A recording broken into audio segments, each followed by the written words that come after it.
So today we'll be recapping a fantasy romantic comedy called Luli. Spoilers ahead. We start off by meeting the self-professed happiest med student in the whole world, Luli. She tells us that her life right now is going great. Better than great, even. Ever since she was a little girl, she's dreamed of being a doctor. And even though people said that she couldn't do it, she proved them all wrong because starting tomorrow, med school's over and the next phase is set to begin. On top of this, she's lucky enough to be dating a super hunk, Diego. He's a med student too. But unlike Luli, Diego's having second thoughts about his future. Call it a conscience of character. He tries to voice these concerns to his caring girlfriend, only to learn that she isn't so caring. He tells her that he's thinking of quitting med school altogether, that he might not even want to be a doctor anymore. But Luli doesn't believe him. In fact, she doesn't even want to hear it. Diego's trying to be serious with her, but all Luli seems to care about is herself, a running theme at the start of the movie. The lovebirds are out partying with some other med students, but once they take a break from all the dancing, Diego again tries to tell Luli about, quitting med school. And again, she's ignoring him, or tries to change the subject, or ponders on what food she's gonna order. The point here being is that in Luli's world, the only thing that seems to matter is how Luli's doing. That's until she sees Diego flirting with another woman, Paula. Their residency doctor and teacher. At least this is enough to get Luli's attention. In a moment of anger, she accuses him of liking Paula, and then decides to go all in and tell him that he may as well quit being a doctor too. And it looks like Luli's kicked out of the Girlfriend of the Year ceremony too, because Diego's not having any of it, and responds by calling Luli out for being selfish. She disagrees, but then Diego's point is proven when he bites into some of that food that Luli ordered for him, only to find out that it has prawns in it, something that he's allergic to. They call an ambulance, and he's ultimately fine. But then Luli's like, hey, why did you never tell me you were allergic to prawns? And he goes, I did. Luli promptly tries to change the subject. Their 1-year anniversary's coming up, and she has a great idea for what they can do. But Diego stops her. He's had enough. He tells her that this was the final straw in their relationship, and now, once and for all, they're done. So it's early the next morning, and Luli's woken up by her mother, who's rushing her to get ready for her first day as a doctor's resident. And indeed, the next few moments is Luli rushing through the house in a bid to get ready on time. Here we get another taste of Luli being self-involved, only really caring about herself. Even when she leaves the house, spots her best friend Julio pushing his broken car down the road, she rushes on past, unable to stop and help him out. Flashback time, just of a young Luli, telling her teacher of how much she always wanted to be a doctor. Even the little girl sitting behind her bullying her about not having a father can't tear her down. In fact, we get the sense that it's her dead father that's pushing Luli to become a doctor, just to make him proud. Luli's at work now, her first day of being a real doctor, and already things are kinda awkward. Diego's there, and right away she sees him flirting with the hot residency Dr. Paula. Luli asks him why he bothered turning up. Wasn't he gonna quit? And he tells her that he changed his mind. From there, we pivot into the theme of this movie, listening.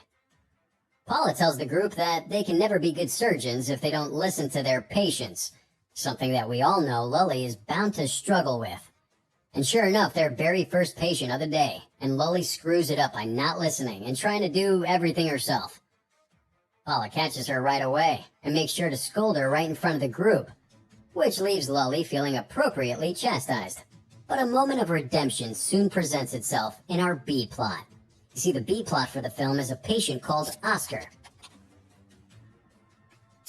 He's laid up in bed right now, looking pretty damn sick. A quick diagnosis confirms that it was most likely a stroke that affected the cerebellum. But they'll have to put him through an MRI later to confirm. And guess who's put in charge of doing the MRI? The dream team, Luli and Diego. I guess Paula doesn't know that they broke up. Later that day, the two are setting up Oscar to get into the MRI. He's wishing that his son was there, but he and his son don't really talk anymore, so he knows it's not gonna happen. But I guess he knew to mention it now for the audience because Oscar clearly has a keen sense of foreshadowing. Lucky then that Luli probably wasn't listening. She's far too busy making a point of ignoring Diego. The two keep bickering like children, but are soon interrupted when the medical equipment and lights and monitors all start flashing and malfunctioning. The technician tells him to wait as he goes for help, but typical Luli doesn't listen. She sees Oscar moving in the MRI machine and charges in to help him. Diego runs in after her, but the moment they're at the machine, there's a huge surge of power. An explosion, and the two doctors are blasted backwards. It's good news, though. Luli wakes up a little while later in a med bay, and from the looks of things, she's perfectly fine. And for once, Luli doesn't care about herself. She wants to know how Diego is. That is until she sees that Diego is being looked after by Paula. Now, despite the very real fact that Paula is a doctor and is just doing her job, Luli wants to use that to confirm her suspicion that the two are having an affair. But that's the least of Luli's problems. Her best friend Vanessa is there with her. And it might just be Luli's imagination, but for some reason, she seems to be able to hear what Vanessa's thinking, especially when it comes to Diego and Paula. It's around this point that Luli freaks out. She rushes from the hospital in a panic, but on the way out, she manages to read just about every single mind that she passes. It's here that we start to understand the rules of this new mind-reading power that Luli's developed. She's been touching the person in order to hear what they're thinking. This culminates on the bus, where she falls into every single person and catches a snippet of their thoughts. Needless to say, the stress is starting to get to her. Needing to escape for a while, Luli visits her best friend Julio at a volleyball practice, and he's looking to be a pretty good volleyball player. Seriously, after practice, the coach tells him that it's time to put him in for the big game next week.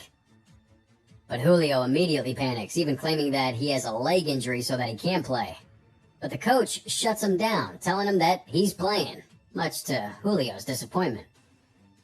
Now after the game, Julio sits with Luli and she takes a look at this supposed injury of his.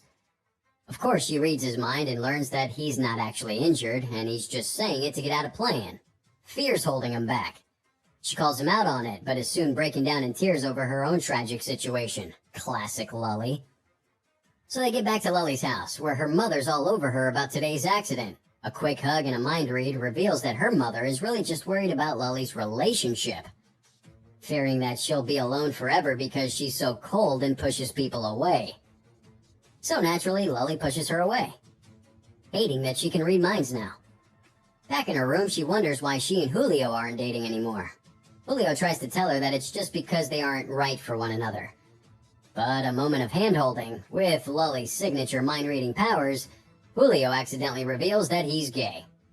She calls him out, he gets angry, and then she shows him her new power. Luli swears Julio to secrecy. But this lasts all of 10 seconds. Vanessa soon comes barging in, and when she demands to know what's going on, Julio says straight up she can read minds. And then Luli reveals that he's gay. They argue a bit for a few seconds before fleeing the house somewhere more isolated to talk. Alone now, the three friends can't believe this is happening. For some reason, Vanessa seems more interested in Julio's homosexuality than Luli's mind-reading power, but Julio doesn't want to talk about it. Instead, he wants to know what they're gonna do about Luli's new ability. Well, Luli too. She doesn't want this power, but lucky Vanessa's there to talk some sense into him. And she reveals that this power's a good thing, because now Luli can use it to find out how Diego really feels about her, and if he and Paula are having an affair. Slightly morally gray, Vanessa, but still a good plan. The next day, and the two girls are tracking down Diego. They see him with his father speaking to Paula, which only heightens Luli's suspicion that, they're having an affair. But before they can unpack this any further, Diego spots Luli and calls her over. Right away, she tries to get inside Diego's mind, but for some reason, she can't read what he's thinking. Even more bizarre is that Diego is treating Luli as if they didn't break up. He tells her how happy he is they're together, and how excited he is for their 1-year anniversary. Very strange indeed. But all's revealed a moment later when Paula calls Luli into her office and explains that Diego has minor amnesia, and can't remember anything from the previous day, including the breakup with Luli. So Luli decides to see the upside in it, and it's news that only gets better when she takes the opportunity to read Paula's mind and finds out that Paula sees Diego as a son and nothing more. Finally, Luli's starting to see the positives to her powers, that being an extreme invasion of privacy. Luli eagerly tells all this to Vanessa, and as excited as Vanessa is about it, truly she is, she has a small request for Luli. Seeing as Luli can read minds and all, she wants her to find out if one of the other doctors, Ricardo, has a crush on her. And not the other doctor, Elena. But this is where Luli draws the line. If she's gonna invade other people's privacy and read their minds, it'll be for her gain only and not her. He's coming to accept her powers. She realizes that in her line of work, they might actually come in handy. Like, to save lives. What follows is your classic montage scene of Luli and the other doctors examining patients in a bid to try and find out what's wrong with them. It's tricky though, because the patients have a nasty habit of lying to their doctors. Or at least they try to. Where they lie openly to everyone else, Luli promptly reads their minds to find out what's really going on. She then uses that power to crack the diagnosis and prove to everyone else that she is the smartest, most capable doctor of them all. And even better, Paula's so impressed and makes sure to point out the real reason that Luli was able to succeed where no one else was able to. I hope you're all on board with this theme by now, because the movie's really hammering it home. Anyway, despite her success, Luli's still feeling guilty and overwhelmed with this whole mind-reading thing. She's complaining to Vanessa, who has an idea. Naturally, that means taking Luli to a Romanian gypsy palm reader. Unsurprisingly, Luli doesn't take this too seriously, and eventually she gets so fed up that she just reveals her power to the gypsy, who freaks the hell out. The gypsy then confesses that this whole palm reading thing is a scam to make money. But if she works with Luli, they can become rich together. Luli and her friends promptly flee the gypsy's house. Now that night, the team decide to head out and celebrate a hard day's work. For Vanessa, this means hitting on her crush Ricardo. Too bad for her, Elena's already talking to him. And it takes Vanessa straight up butting into their conversation for Elena to take herself elsewhere. And now, finally, Vanessa has Ricardo all to... no wait. Julio suddenly pops up and says hello.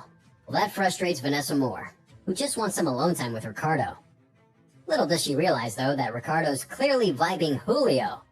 And Julio is very much vibing him. So much so that when Julio offers to grab him drinks, Ricardo insists that he help. I don't know, guys, but I'm thinking this Vanessa-Ricardo love story just ain't gonna happen.